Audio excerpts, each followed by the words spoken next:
Netaji metro station থেকে বেরিয়ে 5 minute হাঁটার পরেই ইটখোলা ব্রিজের কাছে এই দোকানটা আছে। দোকানে seekh kebab, fish ball, chicken pakora, momo অনেক কিছুই খাবার পাওয়া যায়। তো আমরা নিয়ে নিয়েছিলাম শিক কাবাব। শিক কাবাবটা খেয়ে আপনাদেরকে জানাবো আমার কেমন লাগলো। নমস্কার বন্ধুরা, আমি সেই তোমাদের প্রিয় কাকা নিয়ে চলে এসেছি নতুন একটা ভিডিও, একটা ব্লগ, একটা ফুড ব্লগ। আজ এই খাবারটাকে আমি করবো, খেয়ে তোমাদেরকে বলবো কেমন লাগে খাবারটা। তো এই যে খাবারটা আমি পাশের দোকানটা দেখিয়ে দাও, এই পাশে এই দোকানটা থেকেই খাবারটা কিনেছি।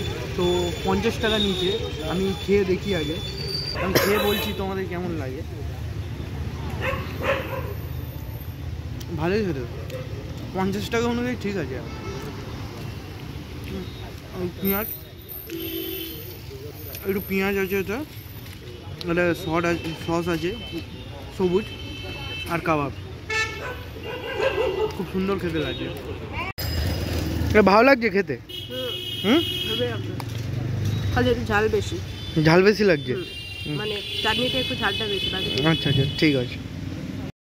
তো একটু কাবাব নেবো, একটু পেঁয়াজ নেবো, আর সস দিয়ে মাখিয়ে।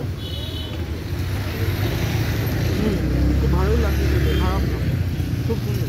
ইটখোলা ব্রিজের নিচেই আছে এই দোকানটা, তোমরা আসতে পারো, খুব ভালো লাগবে। আজকের মতো এইটুকুই, সে নেক্সট ভিডিও হবে, রাখো।